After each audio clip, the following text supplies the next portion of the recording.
Well, hello there, Maverick Traders. This is Robb Reinhold, and it is another weekend edition of the Trading Room. We are headed into the last monthly options exercision week in 2023. We're going to close the books on that. We've got 2 weeks left, and then we close the year up. So let's jump into it. In this session, we're going to go back over the previous week. We're going to take a look at all the markets, all the commodities, and then we're going to look at it new. Whatever happened last week, we're going to throw that and be like, okay, where is the market going right now? Where are all the sectors going? And we're going to score everything from a +3 to a -3. And then we find our favorite sectors on the long side and the short side, and we look for setups. Disclaimer. This video was created for professional stock and option traders. Maverick Trading is a proprietary trading firm that employs professional traders around the world. Our traders trade firm capital and keep 70 to 80% of profits they generate. All trades and analysis in this video are for professional traders only. If you are interested in becoming a professional trader for Maverick, click the Apply button in the video description. Let's get ready for the week. Before we jump into the trading room this week, I want to go over a project we've been working on for about the last 8 months called the Trade Collective. What the Trading Collective is, we are forming a real-time trading group to where we are going to be trading the market, a real account with real capital and real trades. And basically, we want our Maverick traders to join our group, help us out with the trades, and we're all going to trade this account together. Like I said, this is going to be a real live trading experience with real capital in the real markets. One of the things that we've been hearing from our traders is that we want more personalized interaction, more live interaction. And so we've been thinking about how can we do that? And this is why we came up with the Trading Collective. So the way it's going to work is we're going to be choosing trades throughout the week. And then on Friday, we're going to determine, okay, these are the trades we're going to make. And then Monday morning, we're going to have a live session. When the market opens, we are actually going to place these orders, and we're going to talk about, oh, did this one gap too much? Did this one move too much? We may have to change some strike prices and stuff, or we might just have to bail on some trades. You'll watch that process happen. And then we'll meet on Friday live to where you can see what we do with expiration. These are the things that we do.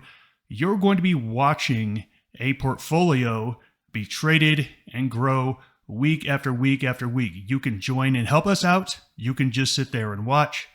We're going to be starting this up January 2nd. We'll be sending out more information via email to our traders, and you can really take a look at it and decide, hey, is this something that you want to be part of? If you are very happy to just trade on your own, that's great.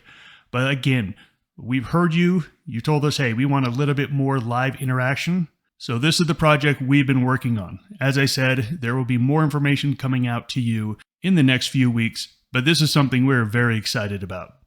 Now on to this week's Trading Room.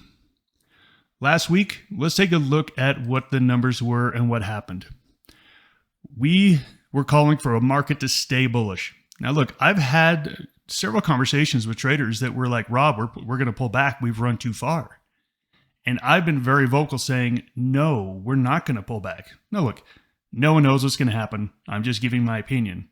But my opinion is, I've seen these kind of markets before, and we are in a period of time in the year where the seasonality patterns are strong.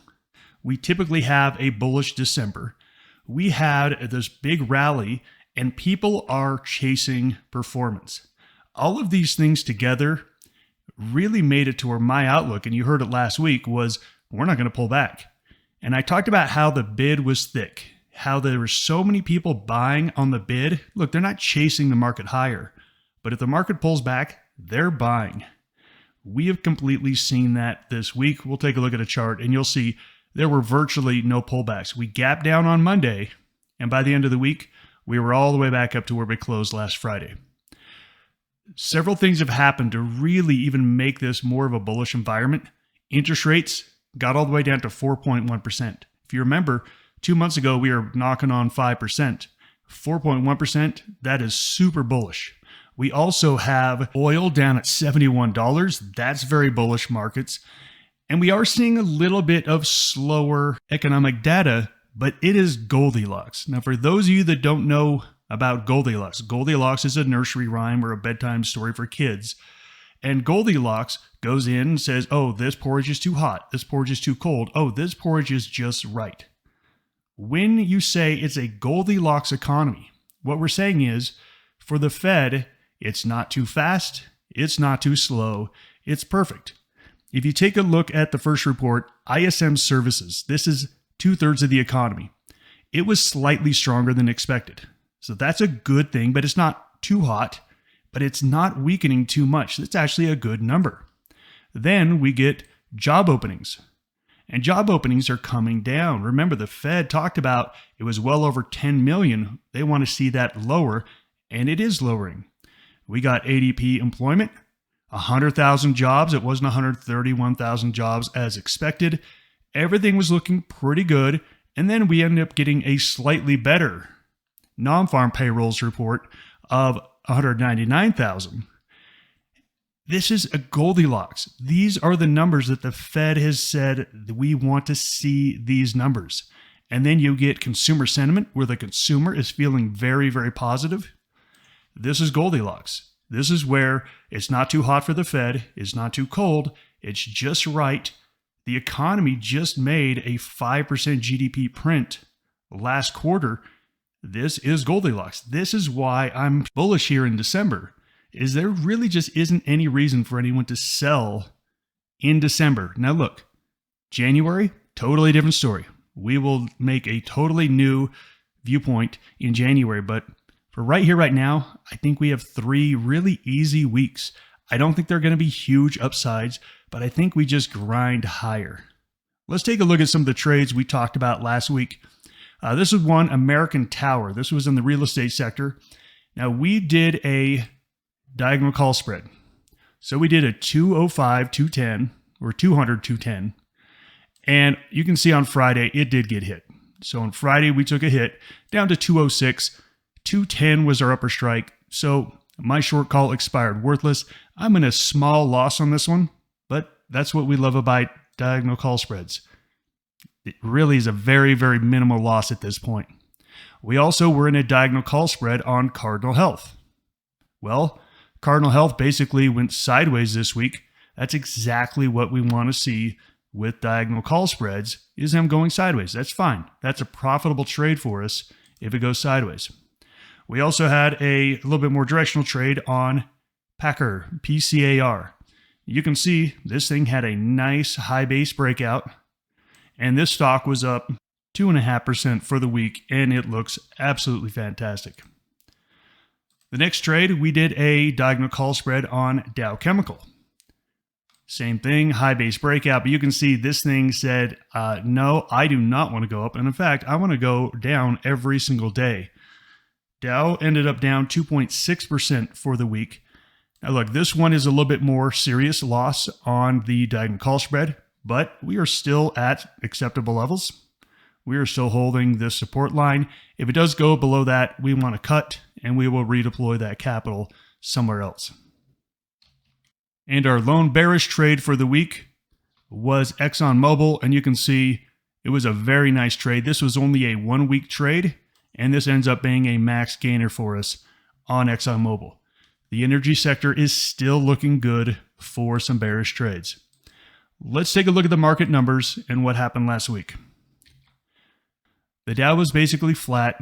We saw the S&P up a little bit, NASDAQ up a little bit better. Basically flat for the week. I want you to take a look at the Russell. Now, if there's been one place where the market has badly underperformed, it's been small caps.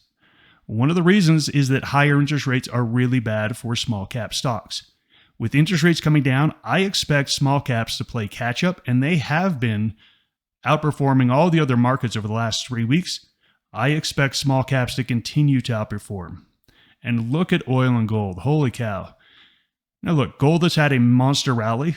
Not surprising to see it give some back, but oil just keeps falling and just keeps falling, which ultimately is bad for oil and gas stocks, but really good for the rest of the economy. Here is the S&P chart. And this is exactly what I was trying to say last week. If you remember, last week I said, look at these candles. There are no pullbacks being allowed. People are buying pretty much every single pullback. And what we got, we had a close on the high on Friday On Monday, we had a gap down. And you can see we had 4 days of just buying. There was really no pullbacks. We did see some selling on Wednesday, but you can see by Thursday that people were back to buying. And then here we have the candle on Friday closing on the high of the week. Look at this price action. This is what I'm trying to tell you. This says there's a ton of money underneath.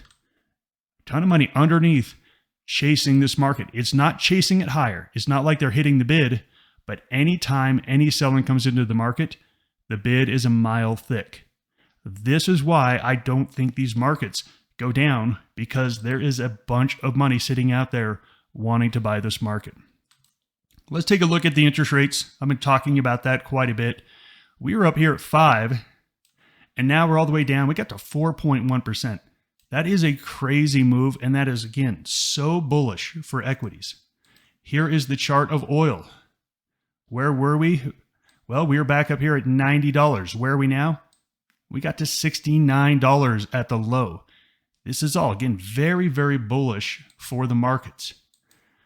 What do we think is likely to happen this week? We're going into the last 2 weeks of the year.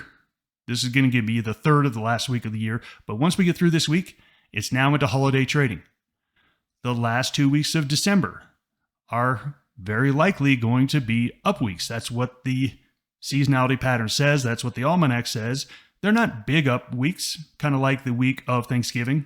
The odds are very high it's going to be an up week, but the returns are very low historically. Same thing. We see this market as in a melt up. It's not tearing higher, but we're just crawling up there. This week we do hear from the FOMC. There is no change expected in their policy. They're very happy with where they are. I think this is one of the reports that you can actually not pay all that much attention to. I don't think there's going to be a lot of change. And I just went through all of the reasons why December typically is going to stay strong. We're in a pre-election year. December's pre-election years are typically bullish.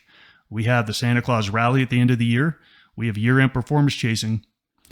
Again, I talk to traders that say, Rob, this market's going to pull back. It will probably pull back in January. I'll be the first one in that line. But right here, right now, this market is not telling me it's going to pull back. And in fact, everything is telling me it's likely going higher.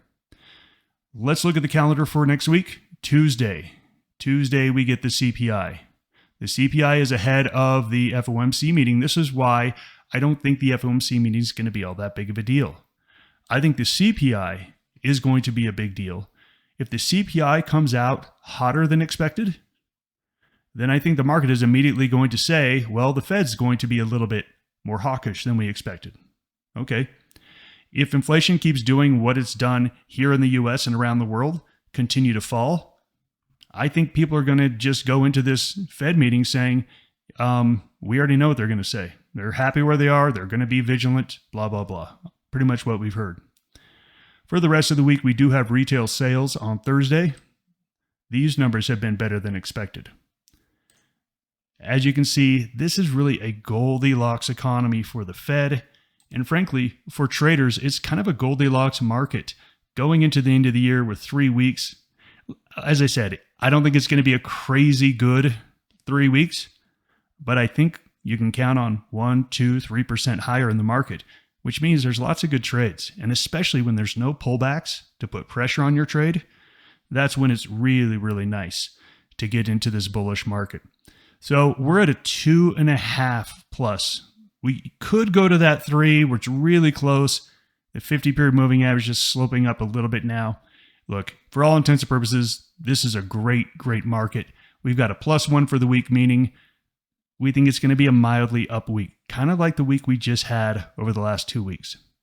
Let's go ahead and jump into the sectors and see, did we get any changes in sectors?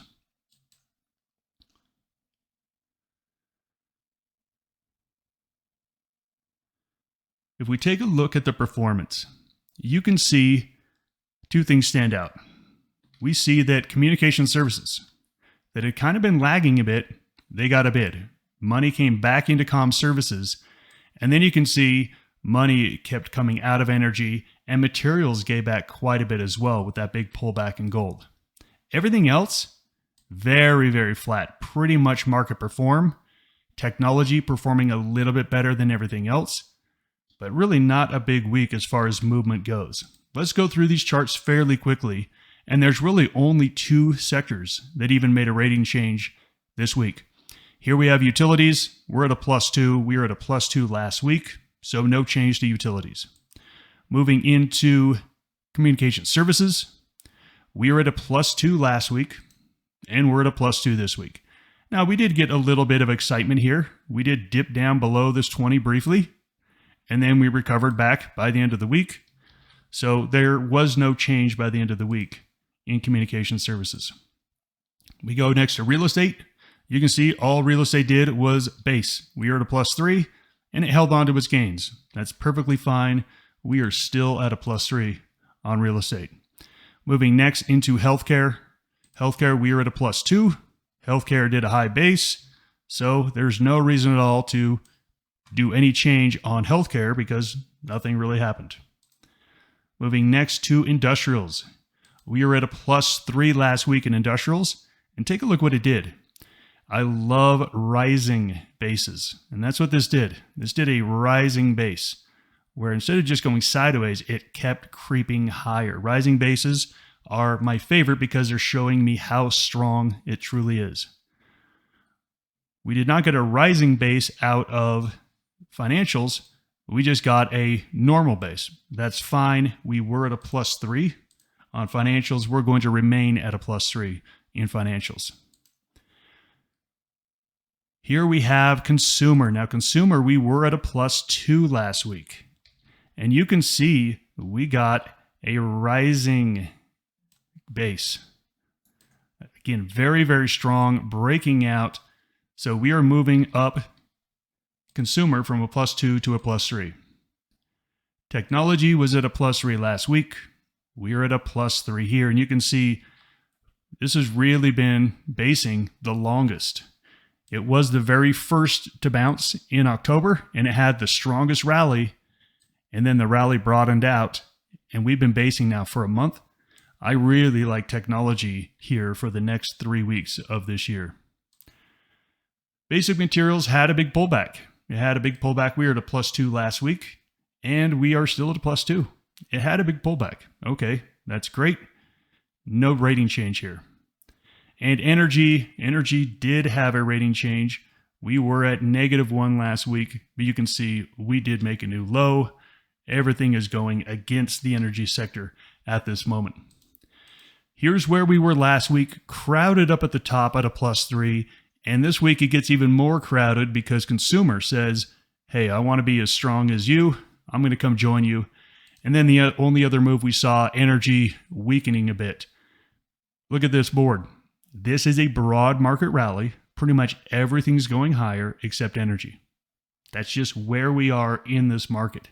So obviously we want to be net bullish. We want to have lots of trades in the 6 strongest sectors. And if we are going to do any shorts, we want it to be in the energy sector. So let's go in and take a look at some possible trades in some of these sectors. Have you been trading in the markets for at least 2 years? Are you starting to see some decent progress? Is that progress so small because of your limited account size? Maverick Trading is a prop firm that provides capital to profitable traders. You trade a minimum $25,000 account and keep 70 to 80% of the profits. After 2 consecutive profitable months, you move to a $50,000 account. As you keep progressing, you will be able to trade 6- and 7-figure accounts. To learn more about trading for Maverick Trading, either click on the Apply card in the top left, click Apply at the end screen, or click the link in the description to watch our recruiting video that explains more about Maverick and prop trading. If you like what you see, apply for a position and meet with our recruiters. Are you our next trader? The Comm Services sector has bounced back nicely. So let's go ahead and take a look at a potential trade in Comm Services. Here is Roku. And Roku had a nice run starting at the end of October. We based, and then we ran, and now we've based. Okay, this is not running higher at the moment. And we've talked about this over the last couple of weeks about how do you trade in this market?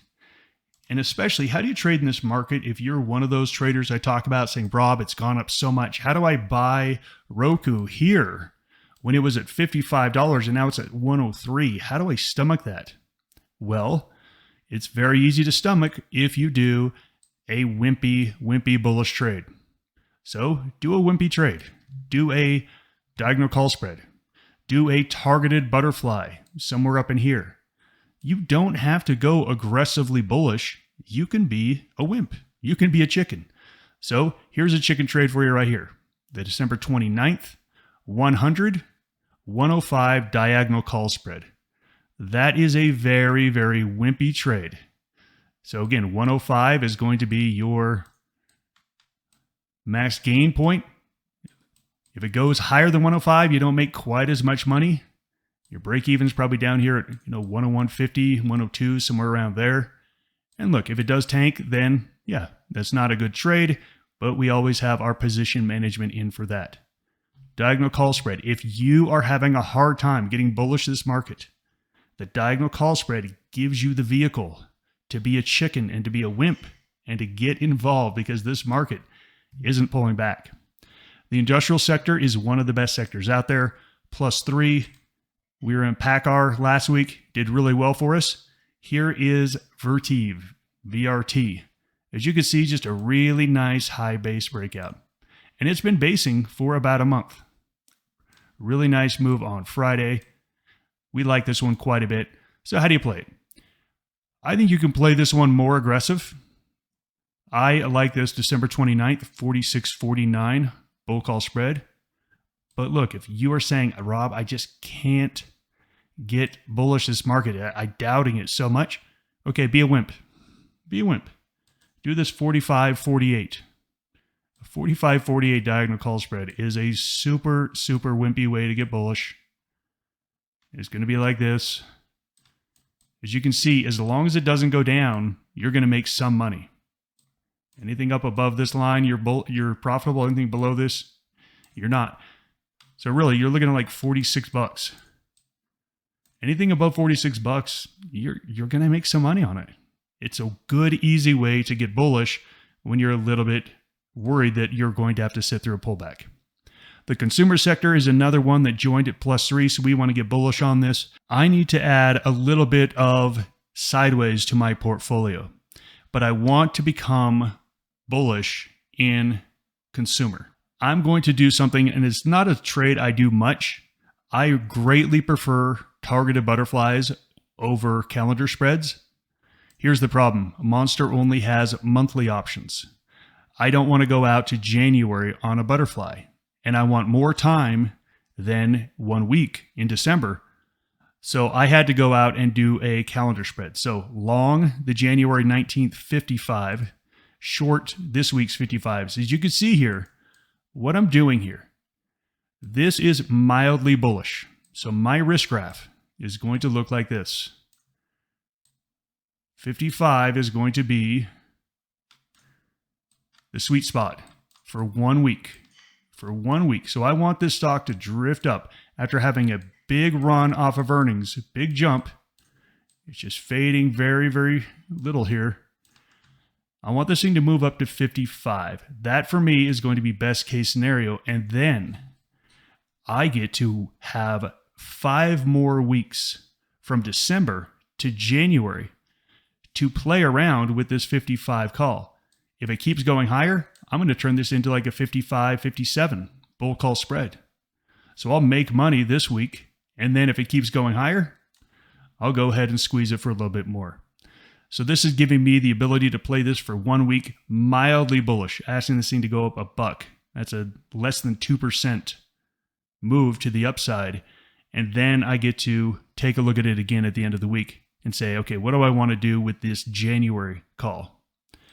Technology also looks fantastic. I really try not to be basic, meaning, choosing the stocks that, everyone likes to play. Because look, I use screeners. I don't go in saying I'm going to trade Tesla because I think that is absolutely ridiculous. I use my screeners to tell me what I should trade. I wanted to find a stock that had a pullback in the technology sector that had been the strongest stocks over the past quarter. And it delivered me Microsoft. And you can see this is exactly what I was looking for. I wanted the strongest stocks over the last quarter, but the ones that have had deep pullbacks have a nice reversal candle here. It was a little choppy for a couple of days, but you can see Friday's candle, very, very nice. I don't have to play this one like a maniac. I can be very, very conservative on how bullish I am. And you can see I'm looking at something like a 373.80 bull call spread. Or you can even take a look at the diagonal call spread. I'm not even saying I want it to break or needed to break above this last swing high. I'm saying I needed to go to 380. That is a very, very reasonable trade in this kind of market by the end of the year. I don't see any reason why Microsoft doesn't creep up another 2% by the end of the year. As long as I give myself enough time, I can sit through a pullback or two. I think 380 is a decent target on this one. And moving into energy, as I said earlier, energy is still very shortable. I'm going to basically do the same trade I did last week with ExxonMobil. This one is just with Valero. ExxonMobil, if you remember, was in a long-term base. This one in a long-term base.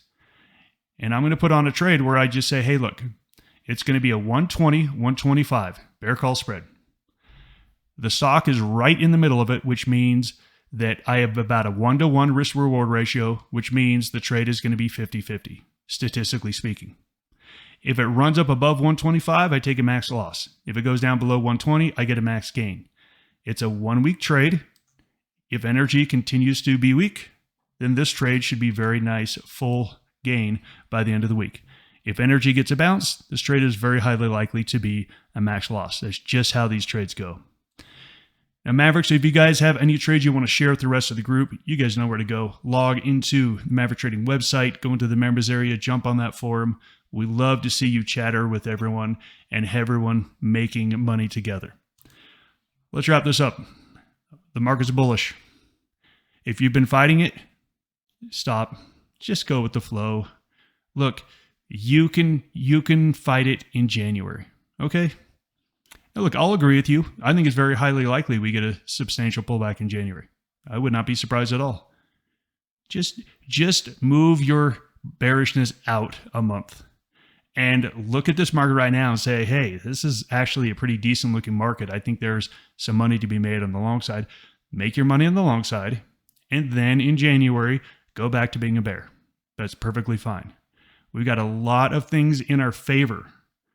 Now look, it's not a guarantee that the market is going to go up. There's never guarantees. The market could go straight down tomorrow and go down for the rest of the month. We have no idea. But when you take a look at statistics and what is likely to happen, there are so many things that really bolster the bullish call here through the end of the year. We play statistics at Maverick. That's all we do. We know we're not going to be right out of them. We want to put our money in the situation that's the greatest likelihood to be profitable. Stop fighting the market. There's a lot of tailwinds here in the market. Jump on, enjoy the ride, and then you can get bearish in 2024.